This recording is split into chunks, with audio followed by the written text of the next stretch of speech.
What is going on, everyone? Welcome into the Dynasty Pod, and today we've got another great episode for you. We are going to be going over the free agency, full recap of everything that's happened over this past week since the legal tampering period started. And we just got a lot of signings and a lot of players to get to. So we'll start things off at the top, Sam. Is there one, we're going to go over a breakdown team by team, but is there one particular signing that you like the most so far in free agency? That's a tough one. I'm going to be biased towards my own teams, but so I won't talk about those until we get to my team in today's rundown. I will say the one that I was excited the most about was David Montgomery to the Lions. I actually think that's a great landing spot for him. We've talked on past episodes about how the Lions are really down on DeAndre Swift. We saw what Jamal Williams did in that offense last year. We scoring so many touchdowns. I think David Montgomery is a good fit to replace that type of player, like Jamal Williams. I think he can work alongside DeAndre Swift. So just from a fantasy perspective, as somebody who owns David Montgomery on a couple teams, I really like that landing spot. What about you? You know, it's funny. I was actually going to also say David Montgomery to the Lions. Dang! Not only because I do genuinely think that he'll fit very nicely Oh, into sure, that Jamal sure. Williams role, but also because it solidified the fact that he would not be returning to Chicago, and Khalil Herbert would still be So there. some different Obviously, angles of it. there are some other running backs they signed that we'll get into, but that was also mine. So we kind of share the same player there. So. Nice. But yeah, we'll jump into this team by team right now. We'll go down alphabetically, and Cardinals, no one. They got no one. They signed Corey Yeah, Clement. really, Not talking about it. yeah, not from a fantasy perspective at least. Yeah, Um, you know, and there's certainly some players that they need. So it'll be interesting to see what the Cardinals do. I think that we're kind of in agreement that this is going to be one of the worst teams in the NFL next year. yeah, So, especially with Kyler being out yeah. at And the beginning of the season. So perhaps currently, they don't want to spend a lot of money on what's most likely going to be a tank year for them. currently as it stands, DeAndre Hopkins still with the Cardinals, hasn't been traded hmm yet, which is a pretty big possibility going forward. So we'll just have to wait and see what they do with him, if they decide to keep him, or if they can get enough capital for him to move on from him. But next up, real quick, we'll talk about the Falcons. They didn't make a bunch of different moves. I want to talk about Jonnu Smith real quick. Yeah, I think John Smith's the only interesting fantasy player who is on the move to the Falcons. Yeah. So Jonnu Smith traded from the Patriots to the Falcons for a 7th-round pick. He's going to be reuniting with his old coach, Arthur Smith, who he was at Yeah, in Tennessee he was with. great when he was with Arthur Smith in Tennessee. So is this a case where you see Kyle Pitts getting siphoned a little bit, or it's just going to be a different offense where both of the tight ends can thrive while they're on the field together? The way I see it is this allows Kyle Pitts to honestly just be a big slot, and you just flex Kyle Pitts out to the wide receiver position, and then you can play Jonnu in line. It basically just means now we don't have to block so much with Kyle Pitts. Like, we can just use him as a wide receiver like we wanted to. So for me, it's actually good for Kyle Pitts. I think this is going to be overall benefit for him, if anything. Yeah, I agree. Next up, we've got the Baltimore Ravens. Haven't done anything yet. Lamar Jackson is the only Yeah. real name to talk about. And as of now, no teams have currently reached out. Not that I've been scrolling Twitter pretty much every day, waiting to see a pop up. Yeah, Where it's some tough for teams. them. They can't really make any moves until they No. know if they're going to have to match his offer sheet, if a team makes him an offer. Yeah, I mean they're It's almost impossible. They're really handcuffed until this situation works itself out. yeah. I very much expect him to try and go after whatever the kind of scraps are. Maybe one of the lower end free agent receivers that are out there. Sure. Yeah. By the time the dust settles, but yeah, they might not even do anything, until they can solidify Lamar's contract. So next up here, we got the Buffalo Bills, another team that they signed a couple different wide receiver 4-5s, but nothing really. So the Bills kind of stay quiet there. But now let's talk about our first big team here, Sam, and that would be the Carolina Panthers, who had a couple big splashes. And they kind of kicked things off with the number 1 overall pick. We talked about that on the last episode, so we won't go into that too much. But first things first, they bring in Andy Dalton on a 2-year, $10 million deal to be the veteran quarterback to kind of assist the number 1 overall pick, whoever that is. So do you view him as just the backup, or do you think he's a good insurance policy? Do you think he might possibly start? I think this is a team that wants to have a lot of experience around a rookie quarterback. I mean, they brought in a very pro quarterback coach with Frank Reich. They brought in Josh McCown, a very experienced NFL quarterback, as the quarterback's coach. Now they have Andy Dalton there. I think they're just trying to build the best support system possible for whatever quarterback comes in. I don't think this is any kind of signal towards Anthony Richardson or anything like that. I truly think they don't know who they want with the first overall pick yet, and they're just trying to overall build the best support system possible. And that gets us into some of these other guys they signed, because we talked with our last episode that with DJ Moore leaving, this was one of the worst wide receiver cores in the NFL, with Terrace Marshall Jr., Shi Smith, and Laviska Shenault. So yeah, I don't know if you want to talk about it, Brendan, but they did bring in a wide receiver. They did. They brought in veteran wide receiver Adam Thielen to a 3-year deal. We currently don't have the money yet, but they're also rumored right now DJ Chark is a very hot name for them to $45 million. 45, yeah. 25. Okay. 3-year, $25 million, 10 in the first year. I also think it's very front-loaded, so I don't think they're tied to him in years 2 and 3, from what I remember reading about it. Yeah, I could very easily see this as a 2-year deal that if he plays, poorly, regresses a lot because of the age, right. After 1 year they'll cut him, but most likely a 2-year deal if he plays well enough. But I think he said on the Pat McAfee show today he joined the Panthers because he believes the Panthers can win a Super Bowl. Yeah. I mean, I would believe that I could win a Super Bowl with a team that's going to pay me $45 million at 32 years old. 25 million. 25 million. Yeah. But that's a lot of money. Yeah. Sure. Yeah. No, that makes sense. In all fairness, the Carolina Panthers are most definitely a team that is trending up. They have a good defense. It will be interesting to see if they can put together the pieces on offense, because they have DJ Chark visiting there. That might be an addition in the coming days at wide receiver. But even with Adam Thielen, Chark, and Terrace Marshall Jr. at 3, that's still not a very good receiving core at all, in my opinion. They did also bring in running back Miles Sanders with a 4-year, $25 million deal. Yep. How do you like that landing spot for Miles Sanders? Yeah, so I actually like the landing spot for Miles Sanders. He comes into a place where he's going to be the clear one. Yeah. You got Chuba Hubbard is the only guy behind him. Deontay Foreman's gone. Deontay Foreman. And they re-signed their center, Bradley Bozeman. So they'll be returning all 5 of their offensive linemen, who played pretty well. In that, this offensive line was a weak spot for Carolina years ago. It's shaping up. They've done a lot of remodeling to the line, and they're starting to look like a really hefty unit. So I think it's a good offensive line. Definitely not what the offensive line was in Carolina or in Philadelphia.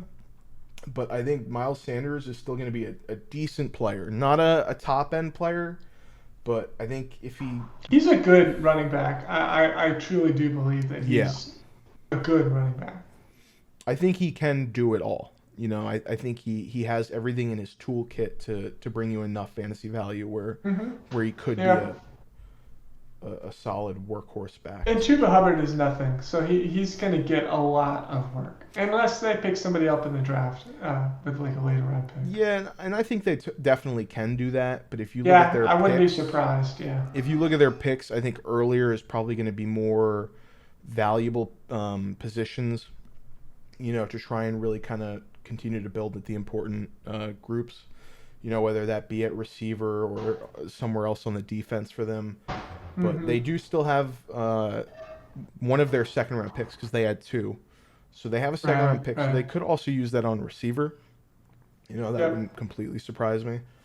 But I think this is just an overall team that's headed in the right direction. Also, they got their tight end, Hayden Hurst. 3-year, $21 million deal. I think that's a good signing for them. They've struggled a lot at the tight end position since Greg Olsen. They've tried Ian Thomas, got Tommy Trimble in the draft a couple years ago. He's proven to be really mostly a blocking tight end, great blocking tight end, but not so much a weapon on offense. And Hayden Hurst is very serviceable. He's not going to be like a tight end one in fantasy, but I think he's probably going to sit right about where he sat with the Bengals last year. Yeah, that 12 to 15 range. And I think he's definitely a good NFL weapon for a young quarterback. As kind of a safety valve tight end. Yeah. And the one thing I will say about Hayden Hurst, why I'm not thrilled about him, like to have him in fantasy, is because I do still think that there's a possibility they could go tight end in the draft just because of how stacked the tight end class is and how they can get one so deeper. many different directions. Yeah. So I think tight end definitely more of a replaceable kind of upgrade to a younger player for the future this year than running back. So I think Miles Sanders is a little bit more safe in that sense and less replaceable than Hayden Hurst. But overall, I did sign Hurst to a 3-year deal though, so it's yeah. I don't know. We'll see. They could go a lot of different directions in the draft for sure. Yeah, and they could also still not even be done. There's still some more free agents for them to get. But overall, I think Carolina has had a really good offseason so far. Definitely put them as one of the winners of the offseason. All right. Next up, we've got the Chicago Bears. Like we said, we already talked about the DJ Moore trade. So if you want to hear us talk about that. Chicago Bears and Carolina Panthers, two of the most active teams in free agency. Yeah. And whereas Carolina was very much on offense, Chicago was a little bit more on defense, and then bringing in some of the cheaper veteran players and maybe some special teamers. So, we did see a couple running back additions. Yeah. So I'm very curious to see how this running back room shakes out. It does seem, at least from free agency, that they are happy to go into the season with Khalil Herbert as the running back one. Yeah. They signed Deontay Foreman to a 1-year, $3 million deal. That's not a ton of money. Mm-hmm. And signed Travis Homer to a 2-year, $4.5 million deal. So both really signed to back up money. Travis Homer, probably more special teams type player. Deontay Foreman is, honestly, I think he's a good style of running back to pair with Khalil Herbert. So I think that those two will really get most of the work. But Khalil Herbert being the one in that backfield. Now, to me, they 100% could still go running back in the draft. They're not overly committed to anybody at this point. So that would be my only concern for Khalil Herbert. But they've obviously shored up to the position to the point where they don't have to. Like, they want to be able to go best player available, and they're not locked into taking a running back at this point. Yeah, I completely agree. I think as of right now, like you said, it is possible that they could draft a running back, but they've kind of showed that with how they played Herbert last year over Montgomery at times, and they like Herbert, and I think they do want to see what they can get out of him as their lead back, at least. And they have a lot of holes on the offensive line and on defense. So I think that those are going to be a priority. Mm. Yeah. I don't think that they're going to be going after one of the top 3 to 4 running backs. Yeah. And then lastly, you have Cole Kmet already there at tight end. They signed Robert Tonyan to a 1-year deal. Does that do anything for you, Sam? No, that's nothing. That's nothing. I'm not even Robert Tunyon had one really statistical outlier year, and I don't think he's ever going to approach that again. Who knows? Robert Tonyan, 1-year deal here, could be going to the Jets next year. He's one of Aaron's guys. True. That's true. Yeah. The Green Bay Jets. I guess he didn't make it onto Aaron's list, considering he signed somewhere else. So maybe he wasn't included. Maybe. All right. Next up, Cincinnati Bengals haven't done anything. Cleveland Browns. I think the most interesting thing with the Bengals is that they were not able to re-sign Samaje Perine. Yes. Because I think there was a lot of predictions that Perine would be taking over that backfield with the rumors that Mixon is going to be cut. I actually don't see Mixon being cut at this point. Yeah, with the way things have gone, it seems less and less likely. I mean, I know they thought they were talking about it because of the upcoming Burrow, Jamar Chase, T. Higgins paydays, Mm-hmm. I mean, not Jamar Chase necessarily yet, but Burrow and Higgins coming up for an extension. That's really why it was under discussion. But this team still sees themselves in a championship window. Those extensions aren't happening. I mean, I don't know. Do you think those extensions happen in season this year or next year, next off season? It wouldn't surprise me if the T. Higgins deal gets done before the season. I feel like the Joe Burrow one's a little bit more of a question mark, with a deal that's going to be that big for a team like the Bengals. Feels like they want to do that in an off season. Yeah, that might be a full off season thing. So I would expect that to maybe start as soon as the off season ends next year, and that'll be I think he might also still want to wait himself for the quarterback market to set with with Lamar, Herbert. So I think so to me, seems like Mixon's gonna stay at least for now, and Perine's no longer there to still work. So overall net benefit for Mixon potentially, he might be a buy low. I think there's a lot of people trying to sell Mixon right now. If you're on a team going for a championship. Yeah, I think he's going to be a very win now piece. 100%. I think he's got 1 year. I think he can absolutely lose pretty much all of his value after next year, so he definitely is a riskier piece to trade for. But I agree with you. I think it's also more possible now. He's going relatively cheap at this point, though, because of that fact. Yeah. Plus, with all the drama of the headlines about the police going to his house because of the shoot. So it's just a kind of a little mess for Joe Mixon right now. But Cleveland Browns, they didn't really sign anyone. Jordan Akins, they signed Jordan Akins. Oh yeah, the tight end. You're the Texans guy. So how did Jordan Akins look last year? Very good. Yeah, he's okay. But he's going to be the third tight end on that team, and they still have Harrison Bryant and David Njoku. So yeah, it's just I guess they wanted to sign somebody to replace Austin Hooper as the worst tight end on that team. So. Well, Austin Hooper was previously the Titans, and then is it was in the Browns now. first, and then with the Titans, and then now he's a free agent. Yeah. All right. Next up, you have the Dallas Cowboys franchise tagging Tony Pollard, cutting Ezekiel Elliott. Yeah. Wow. I'm very curious to see if Zeke, where he lands. I think somebody will give him some kind of run in free agency. I don't know. I mean, maybe people wait till he could be like one of those in-season signings. Like what people have done with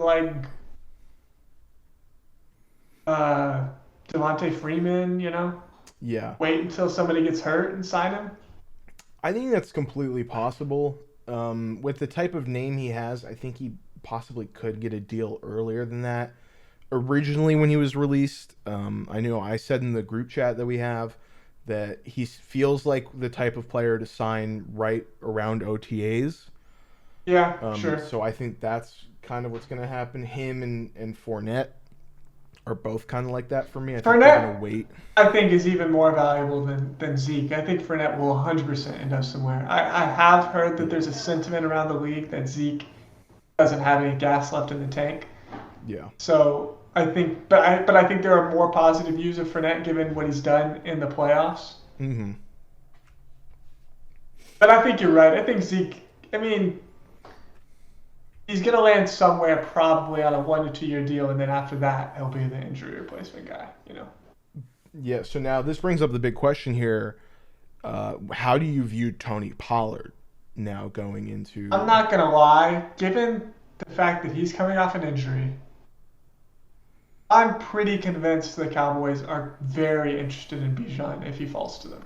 I was just about to say there is a lot of talk right now about If Bijan, he's there, I just don't see them passing up on Bijan. especially with the way we know Jerry Jones likes I to know. Jerry Jones loves those running backs. replace Ezekiel Elliott, one of his favorite Cowboy players of recent years, with the best running back prospect since Saquon Out of the University of Texas. out of Texas. That would be. I think that's going to be. I don't know if I am. he might not make it that far. Like, he might get picked Yeah. earlier. Yeah. So completely agree. it might not be an option for them. But yeah. So, and in that case, Tony Pollard is going to be the same Tony Pollard he was probably before the last couple of years, in my opinion. I don't would know. say they're definitely going to take an early running back, it feels like, whether that be Yes, somebody. Bijan in the first, or if they go maybe like a Charbonnet, or Gibbs will probably be a little bit off the board. Then I before don't then, but think they're going to give the reins of that backfield totally to Tony Pollard. yeah, no, I agree. So I think Pollard is a buy or a sell high right now with Yeah. them cutting Zeke. So I think for sure. All right, let's talk about this trade here, Sam. I'll let you talk about it. This is your wheelhouse here. So Brandon Cooks went to the Cowboys from the Texans for a fifth and a future sixth-round pick and a fifth-round pick this year. So the Texans got back the fifth-round pick that we had to give up because we gave Deshaun Watson a hotel for him to solicit massage therapists. So, fair enough. And we got fifth back. So now we have a fifth-rounder again. People have talked about how this was relatively cheap for Brandon Cooks. Listen, like, everybody knew Brandon Cooks wanted out.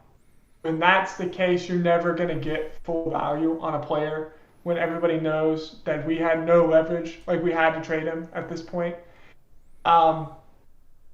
So that's tough for the Texans, but I'm glad we got something back for him. He really was not a fit for this future team.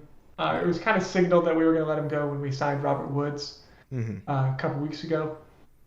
Now, as far as impact to the Cowboys, we've seen Brandon Cooks be very reliable, very productive in fantasy. Not last year. Last year, he kind of checked out mid-season and gave up on the team. So I don't know that I would count that as him being washed or anything like that. But 2 years ago, very valuable, underrated wide receiver. So I think he can be an important role player type piece for the Cowboys. I know some people in our group chat were saying he's the one now. I don't see that. Like, he's just not that kind of player. Like, he's very reliable and he'll be a good deep threat. He's one of the best deep threats in the NFL, which is what the Cowboys needed. But that offense is still going to be funneled through CeeDee Lamb. Yeah. So, and with people saying, "Oh, now you have CeeDee Lamb, you have Michael Gallup there, and Brandon Cooks. Is it going to be hard for Gallup and Cooks to compete?" You also have to remember they're very different players. They are different players, and you also have to remember Dalton Schultz is gone and leaving a big target share. And we didn't know if he might come back, but now he's officially signed to the Texans as of like an hour ago. Yeah. So, yeah, I think that Jake Ferguson. We've talked about Jake Ferguson. I think on our buy-sell episode last week, I mentioned Jake Ferguson as a kind of a throw-in trade buy type guy. Yeah. I think you've got to get Jake Ferguson. Now, it's possible the Cowboys go tight end. It's a very deep tight end class. I could see Bijan not being there, and they take Dalton Kincaid. I think that they would, that Dalton Kincaid would fit right in where Dalton Schultz, one Dalton for another Dalton. Yeah. So that's possible, but I think that if for some reason they don't bring anybody in, Jake Ferguson could easily have the same ascension that we saw from Dalton Schultz, like a relative no-name guy.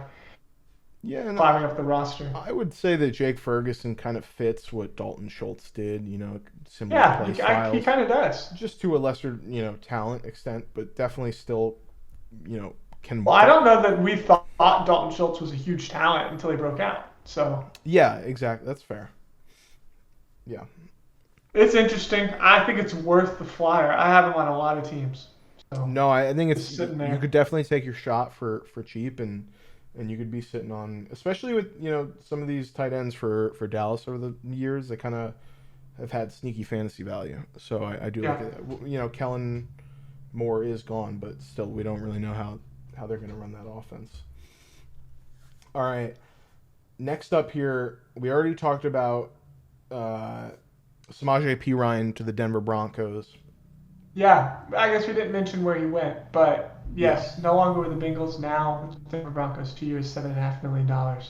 Pretty beefy contract, honestly, given what we've seen from some of the other running backs. And you've been heralding this all offseason. Sean Payton wants to run the ball. It's very obvious. Mm-hmm. Yeah. With all of these signings, it was very obvious. I think Samaje Perine definitely will be that 2 to the 1-2 punch. Of course, when Javonte comes back. It's very interesting. Sean Payton had Alvin Kamara and Mark Ingram, and Kamara was that receiving back, and Mark Ingram was more of the bowling ball back. In this case, it would be switched, where you have the more talented players, Javonte and the bowling ball back, and then you have the receiving back being Perine, who's a little bit less talented, but right. I think kind of the same, 1-2 there in terms of what those players do. I think the big thing here for me, Sam, isn't even Samaje Perine, and this is fantasy, but sometimes you got to talk about the big guys because, man, did they spend a lot of money for their offensive line. Oh, yeah. This was definitely, they had some glaring weaknesses that they 100% addressed. They signed right tackle Mike McGlinchey, 5 years, $87 million. They signed their left guard, Ben Powers, to a massive deal that I'm currently looking for on the list that I don't see. 4 years, $52 million. Yeah, so, and Ben Powers, as a Baltimore Raven, very solid player, very good pass blocking player, good in the run game too. So I really like what they've done for the offensive line. So that's why I really like Javonte Williams. I know I talked about it on the buy-sell last week, and this was the big reason, was because of how much they spent on their offensive line, and I do think this will be a better unit going into this year. Like it. Yeah. All right, next up, Detroit Lions, our favorite free agency signing here. Already talked about David Montgomery a good bit here. Yeah. So, nothing else there for the Detroit Lions besides David Montgomery, who's more than likely just going to fit into that Jamal Williams role from last year. Green Bay Packers haven't really done anything. Still waiting on the Aaron Rodgers trade. That's right. Losing all of their guys to the Jets. to the Jets. But next up here, we've got your team, the Texans. So I'll let you take it away here. Texans went off in free agency. Yeah. I mean, I'm counting 1, 2, 3, 4, 5, 6, 7, 8, 9, 10, 11, 12, 13, 14, 15 free agent signings. I mean, just went crazy in free agency, which makes sense. I think Casario likes to sign people to 1 or 2 year deals. So usually we have, like 15 to 20 vets going out the door in a given year. Um, but I'll talk about the fantasy relevant players. First of all, we already mentioned this. Robert Woods Hmm. signed to a 2-year, $17 million deal. This, I think, is mostly to replace that veteran security blanket type player. We have a very young wide receiver room with John Mechie, Nico Collins, Amari Rogers. Those are kind of the top three going into the Robert Woods signing. I think now, at least as things stand, you can play Mechie outside and play Woods in the slot as kind of a reliable safety blanket type thing. I think Mechie proved he can play outside a little bit at Alabama. Um, I still think that we're going to take an early wide receiver in the draft. So in that case, Robert Woods probably is really just kind of a locker room presence slash we'll see how much left he has in his legs. But we also signed wide receiver Noah Brown, who played very well in relief of Michael Gallup last year. So really, honestly, just bulking up the wide receiver core, making it so we don't have to go wide receiver at 12, right? Hmm. We're able to go edge, we're able to go corner, we're able to go whatever falls to us as best player available at this point. Because I think you can roll that wide receiver core out next year of Noah Brown, Woods, Collins, Mechie. It's not great, but I think you can do that.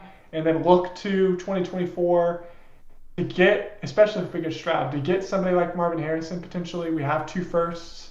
You could trade up in the draft for somebody like that. So I could see that happening. I think that'd be really positive for somebody like Mechie. I think if they don't take somebody early, it shows a lot of confidence that they think Mechie can come back and play well. I know you're a big Mechie fan. Yeah, also a big Mechie fan. Really liked him coming out. Unfortunately, we didn't get to see him last year. Yeah, Um, I recovering from leukemia. Yeah, I will say for me, and I know most people in Dynasty aren't very in on Robert Woods already because of the age, and I think there was almost nothing in the tank for him in Tennessee. I Yeah, think that'll be it looked interesting. really He didn't bad. show anything with the Titans. Julio Jones, but Julio Jones also showed nothing with the Titans, and then showed glimmers of something with the Bucks. Not a lot, but a lot more than he showed with the Titans. So He also did go from Tannehill to Brady, which, yeah, that's true. but No, I that's just true. I don't know. I don't see any value whatsoever in Woods. So that's just a guy. I think good locker room presence. Good mentor for Yeah, the young receivers. But in terms of valuable actual, for the NFL, perhaps not for yeah, fantasy. for fantasy, I really don't see anything. So it's not a player I would look to even try and like acquire for dirt cheap at this I point. will say that who probably will be the biggest safety blanket target for the incoming quarterback is going to be tight end Dalton Schultz, Yes. who recently signed. I think that is huge for just bringing in somebody that can be a reliable target for the quarterback, and helping out just giving him more receiving options. Love that pickup. And then the last one is Devin Singletary. He was signed today as well to a 1-year, $3.75 million deal. I think this is great for the team. We needed a complementary piece to Dameon Pierce. He was getting 20 to 30 carries last year and Hmm. couldn't really hold up with that level of work. He's not built like Derrick Henry. So we needed somebody to be able to split the workload. To me, now I already knew the team was pretty confident in Dameon Pierce, but I think to the outside world, this does signal that the team's totally fine moving forward with Dameon Pierce and then another complementary running back. I don't think they're interested. I think running backs essentially off the board at this point, in my opinion.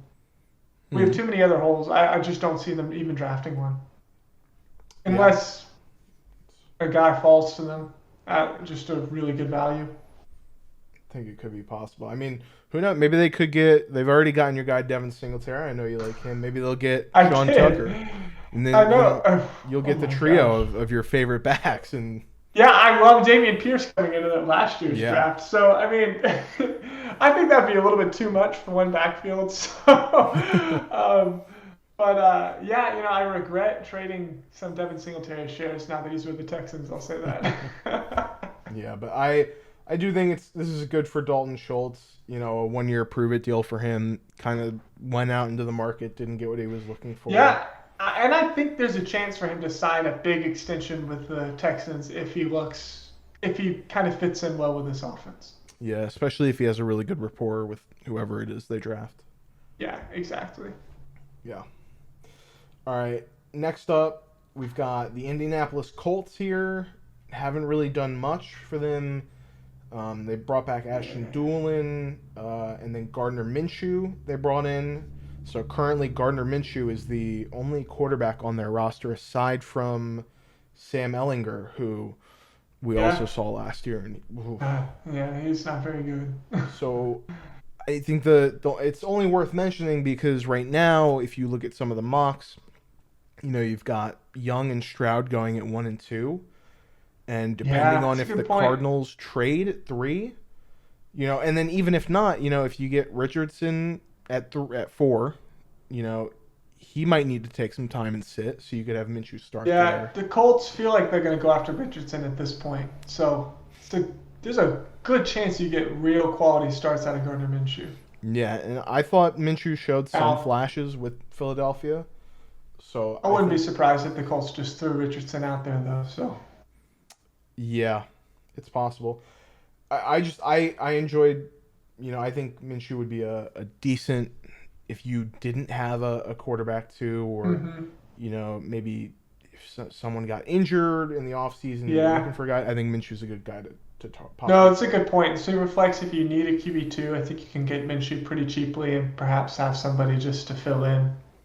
Even if he's like a Mitch Trubisky of this year.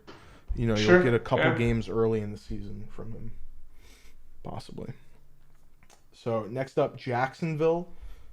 Jacksonville also pretty quiet. They did franchise tag Evan Ingram. So I think we talked about Evan Ingram a little bit on last week's buy-sell episode. So we won't really go too much into there, but we definitely do still think they can go tight end and replace him for next year and kind of siphon his targets. Kansas City also haven't done anything. They kind of let all of their receivers walk, so I don't know if we want to talk about that a little bit. You know, we haven't talked about... We talked about it a little bit. I feel like we talked about it a little bit because I think I talked a little bit about how I'm still a Sky Moore fan at some point. Or maybe this was in our group chat, I was saying that I think Sky Moore can still break out, and then other people were saying, well, he couldn't beat out, you know, Marquez Valdez-Scantling. Is he really any good? Yeah, it'll be interesting to see. I have a lot of Sky Moore. I think that them kind of letting these receivers walk with Mecole going on and Juju leaving as well does open the door for him. I think a lot of why Sky Moore didn't break out last year was because of the fumbles in the return game led to Andy Reid sitting him on the bench. And, you know, basically being in the doghouse. You know, if you look at PFF, he was really the highest graded wide receiver on the team, according to PFF. So I think he played very well. Just Andy Reid's one of those coaches who makes wide receivers kind of earn it, in my opinion. So we'll see, you know.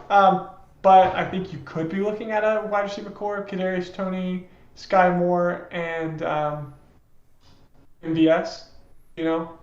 Where Sky Moore and Kadarius Toney are really the main two receivers there, which could be very interesting. But those two are huge question marks. I think both big buy low targets for me, though. I love Kadarius Toney and Sky Moore.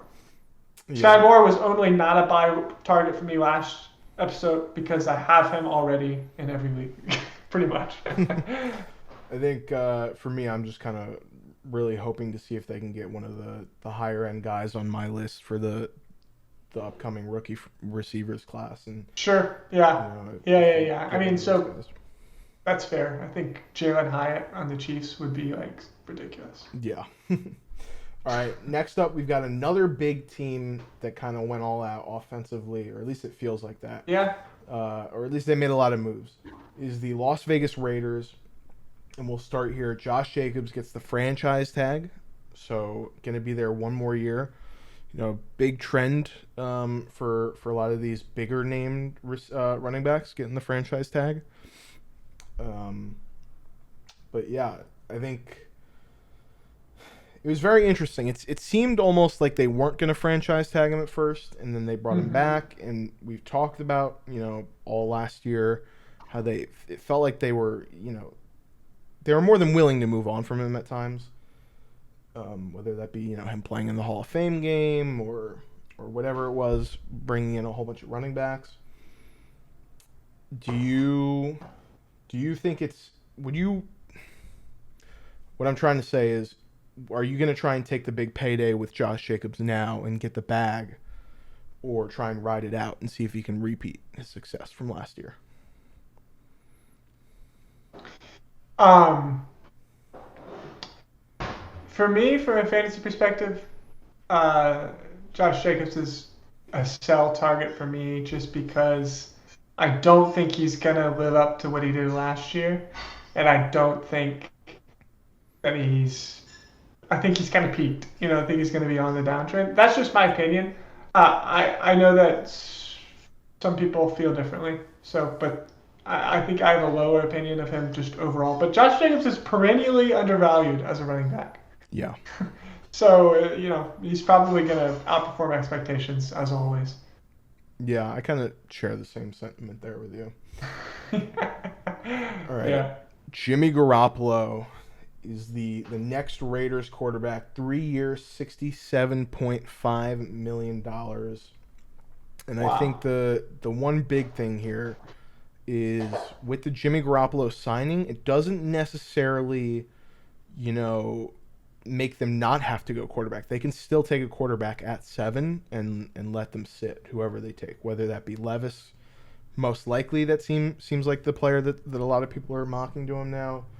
If a quarterback does fall at 7, or if they trade up at 3 to maybe get Richardson.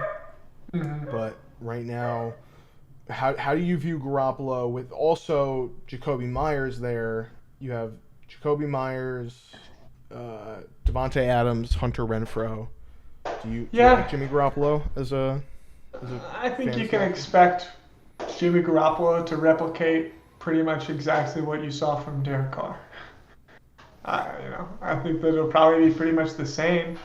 I mean, I guess Waller's not there anymore. We haven't talked about that yet, but Waller being traded to the Giants, so that's a huge target missing from this offense. But I think Devontae Adams has become the number one there already, anyways, at this point. So, yeah, I'm not excited about it. I think he's a good QB2. I think he will probably play most of the year. I don't see you signing Jimmy G to that kind of money and just giving the reins to Will Levis. It's not backup money.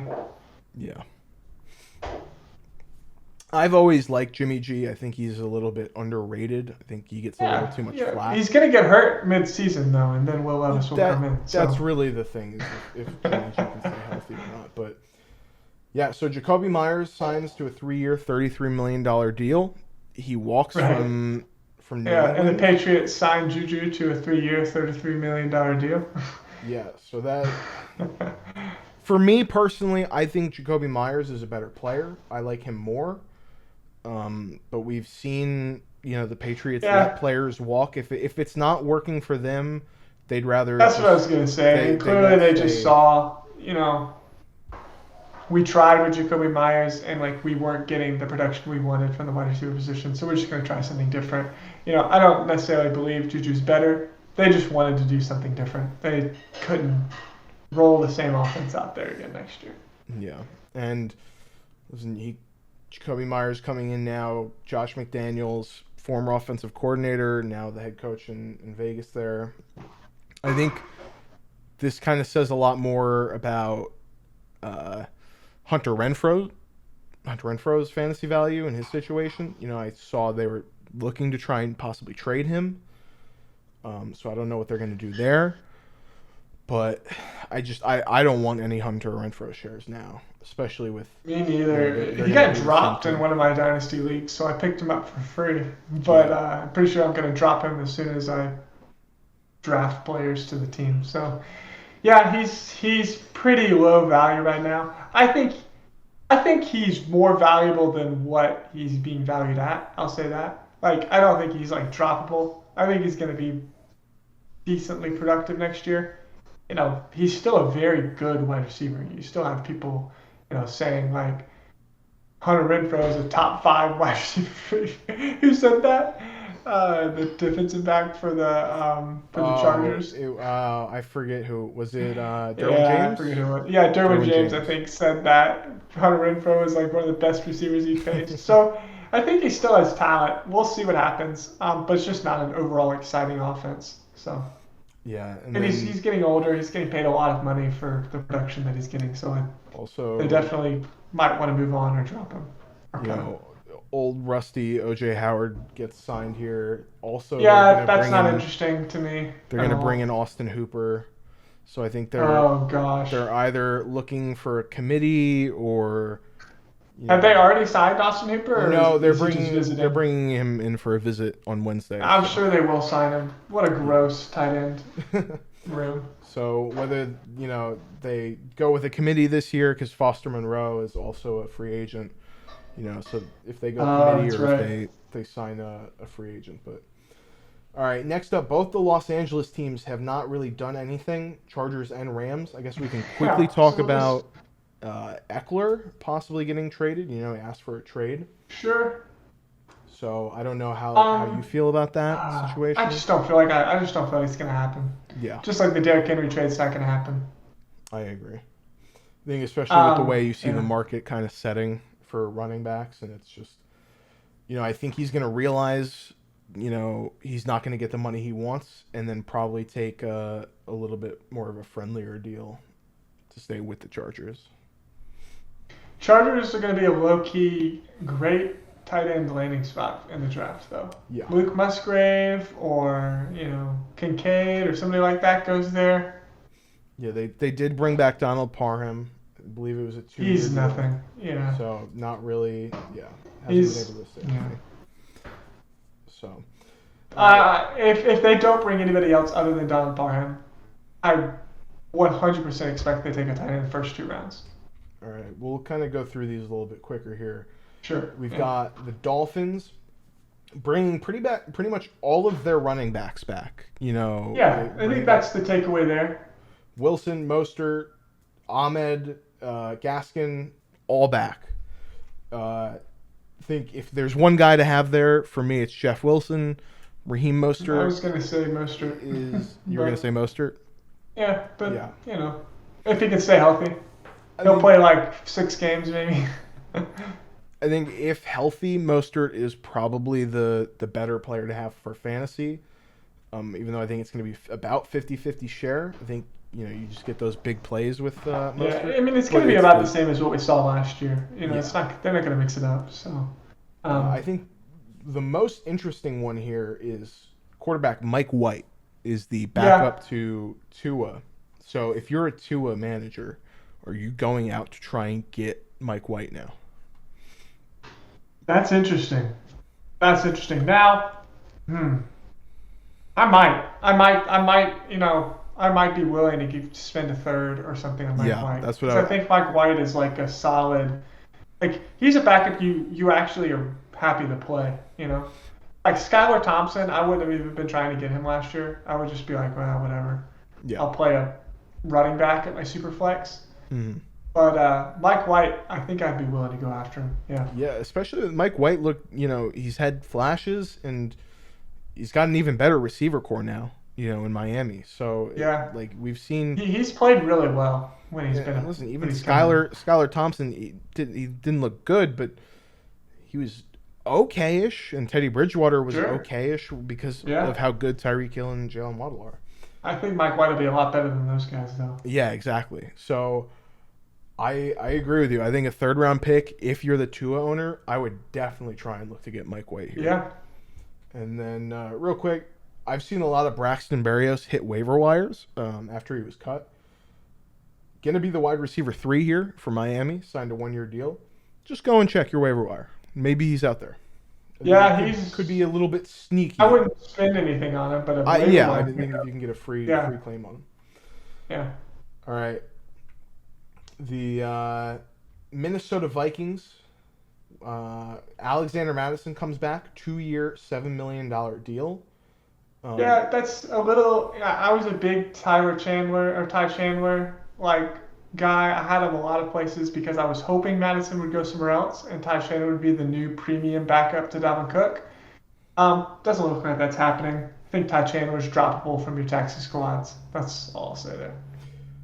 Yeah, I think it's pretty much more of the same. Madison still remains one of the better handcuffs for fantasy. Yeah, I think he's going to be exactly who he's been. Yeah.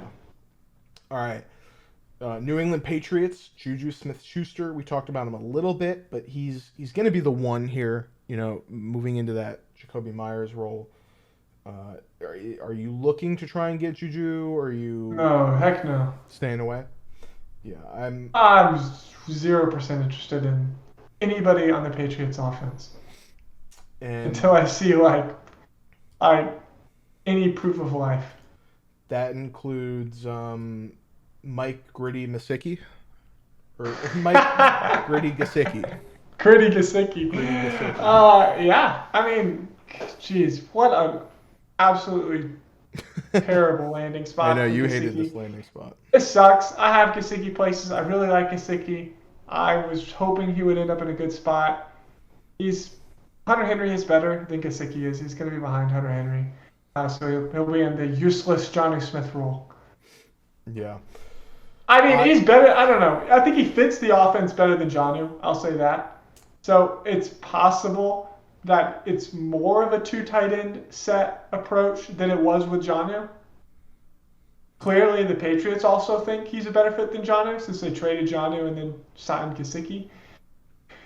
But, oh man. I mean, your only hope here is that Bill O'Brien just revives this offense, right? Yeah. Well, I don't think that it's going to be hard to get better than Matt Patricia as your OC. Sure. But they still have no receivers, right? So yeah. It's still, I mean, yeah. For me, Mike Gesicki is my version of this year's Irv Smith from last year. I was a lot lower on Irv Smith last year. I don't like Gesicki going into this year. I'm equally low on you. I'm not high on Gesicki while you're low on him like I was on Irv. Yeah. So, and then Irv still hasn't signed anywhere, so I'm interested to see what happens there. But I'm not. I think he's done. James Robinson. Damian Harris isn't there. I think he's an okay backup for Ramondre. I don't know. I traded James Robinson the second someone said they were interested in him. So. Yeah. All right. New Orleans. I'm selling everybody in the offense, like I said. So. Yeah. New Orleans here. We've got Derek Carr signed a 4-year, $150 million deal, and I think it's just going to be more of what Derek Carr is. I don't think you're going to see anything different. I think he's going to be middling quarterback play, going to provide some fantasy relevance to these guys. Not going to be anything special. Not going to be terrible. You've got the Saints bringing back Jawan Johnson, 2 years, $12 million. Michael Thomas, 1 year, $10 million deal. Very incentive-based deal there. And then also, I think possibly one of the biggest ones here is Jamal Williams, free agency. That's the biggest signing with the Saints to me. Yeah. So 3 year, $12 million deal for him. Played very well last year. Kamara potentially out 6 games to start the year. We'll see. I mean, that's just a prediction. We don't really know anything yet. I think Jamal Williams could be a very good guy to sell if he looks good in the first couple weeks and then maybe try and dump him before Kamara comes back. Even though he might still have some fantasy value when Kamara gets back, I think... we haven't seen any of the RB2s for the Saints be particularly valuable, though, other than as an injury fill-in. Yeah. All right. So next up, the Giants. The Giants, when it comes to wide receiver, they took the same approach that the Dolphins took to the running backs, and they just brought back all of their guys, essentially. The only guy they let walk was Richie James, and they replaced him with Paris Campbell, and then basically everything else is the exact same, except they bring in Darren Waller here. So they trade Darren Waller for a That's interesting. I mean, Darren Waller is a big upgrade over Daniel Bellinger. Daniel Bellinger played well last year, but he's not Darren Waller. that is a good pass catching option for Daniel Jones. I'm a big Daniel Jones proponent. I think that he has showed a lot of signs of ascending last year.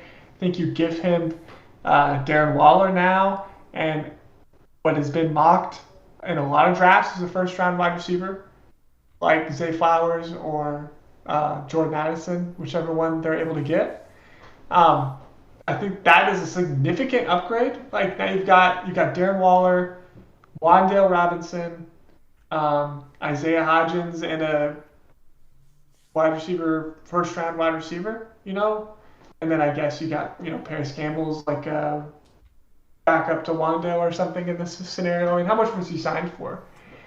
They have so many receivers, They and they do. still, and yet they have so few receivers at the same time.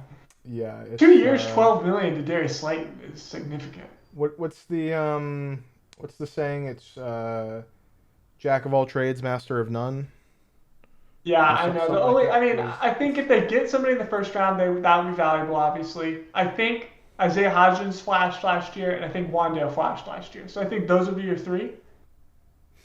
So I Yeah, think Paris. So I think that, and then Darren Waller. I think that is a big upgrade over last year. So I'm still buying Daniel Jones. I know everybody else hates Daniel Jones and all that. I get it. I still think he's a valuable ascending QB2. I think he could get into that Kirk Cousins tier where he's just constantly kind of a QB 12 to 15, which is, I mean, to me, very valuable as a QB2 type of guy for Dynasty, and he's a lot cheaper than that right now. So, yeah. And Daniel Jones, 4 year, $160 million contract extension. I think looking at it, I think it's possible they can kind of get out of it after 2 years. If it's not really working, they can maybe possibly get yeah. a future player, if they draft them. We'll move on here real quickly. New York Jets, Alan Lazard. I'm not We do really have some interested. breaking news. Do we do have breaking news? Former Patriots running back Damien Harris has reached an agreement on a 1 year deal with the Buffalo Bills. Interesting. Okay, so I think David Harris is in that David Montgomery, Miles Sanders tier to me. I know people don't think. I know other people really don't think that, but I think he has talent. And I don't know. I mean, maybe closer to Devin Singletary tier, but I think he's going to come in and be essentially what Devin Singletary was last year. yeah, I think this is really good It's for. one of the best possible landing spots for him. I think one of the best landing spots for Damian Harris. I think also, if you were hoping that they wouldn't draft a running back because you have James Yeah, Cook, I think this is much better for you. yeah. Uh, I mean, because so they didn't. Damien Harris was one of the in this year's free agent class, like the premium signings were like Jamal, David Montgomery, Miles Sanders, and then Damien Harris to me. So I mean, I'm much less scared of I wonder what the Damian money Harris. is. I'm much less scared of Damian Harris than any of the running backs that we have in our tier three. For fantasy. So Sure. Yeah. Yeah, for sure. uh, No money yet. We'll see if we get that before the end of the pod. yeah. Alan Lazard, 4 year, 44 million. Probably going to be playing with his boy Aaron Rodgers once that whole trade debate gets settled. Do you want any Lazard? I'm out on Lazard. I don't think he's going to be worth his value. To where people take him. Yeah. And he played very well last year. Um, but this team is a lot better wide receivers than the Packers did. So Yeah. I think Garrett Wilson continues to dominate. I think Elijah Moore plays a lot better with a quarterback that actually targets him. I think Lazard, you know, is not going to be as prominent as he was with the Packers. So I think he's going to be worse than he was last year, in my opinion. Yeah. All right. So the Eagles, the only guy we've really got here, Rashad Penny. Are you interested in Rashad Penny? 1 year deal, kind of a very, very big prove it deal Very for him. cheap. Very Yeah, cheap. very prove-it deal. Well, Rashad Penny is very, very good. The problem is he'll play 3 to 4 games before he hurts something, you know? Yeah. So I think the Eagles could easily still draft a running back. I think I they're still in the potential Bijan tier, you know? potential Gibbs mock, I would be surprised. If Especially with that money. If they get one of the top guys, I think that's going to be a great spot fantasy-wise because I'm not worried about Rashad Penny or Kenneth Gainwell, really, or Boston Scott. To me, that Rashad Penny signing is we don't want to have to draft Bijan, right? A lot of these signings, it doesn't mean they're not going to draft that guy. Mm-hmm. They just don't want to have to draft that guy, right? Yeah. They want to be able to go like best player available if Jalen Carter falls to them or something, but I think that they will still have those guys very high on their board. I'll say it that way, Yeah, all right. Steelers haven't really done anything in free agency. 49ers, the only guy to possibly talk about is Sam Darnold. If you have question marks about Brock Purdy and Trey Lance coming back for the season, them being healthy, 1 year, 11.5, that's not cheap. So there's possibility he could play. I know you don't really like Darnold. I think he could be slightly interesting. Not particularly. Could be slightly. I just like the Shanahan system for quarterbacks. I think, you're always going to get some 100%. Value there. They have good weapons. So keep an eye on Sam Darnold and the health of the quarterbacks there going into the future. And, if we see that the young guys aren't going to be ready and you need a quarterback, I don't hate Darnold there. That's all I'll say about him. Seattle Seahawks bring back both of their quarterbacks, Geno Smith and Drew Lock here. Drew Lock's kind of a nothing burger, but Geno Smith, 3 years, $75 million. I think good for him. Glad he got his little payout for, his late resurgence to his career. Yeah. Yep. Still could take a quarterback early. Definitely could be a good situation for Anthony Richardson to come into. 100%. We've talked about that. Yeah. But Geno, I think, is going to be kind of that, possibly high, the quarterback 10 to 15 upside, but, more likely to be that QB 15 to 20 range. So I think Geno Smith overall, I'm not as crazy as some other people might be, so I'm not going to be paying the price for him this year. And then Tampa Bay Buccaneers here. Quarterback Baker Mayfield. 1 year, $8.5 million deal. That's the most interesting signing for sure. Yeah. I don't think... I think the Bucs might take Hendon Hooker.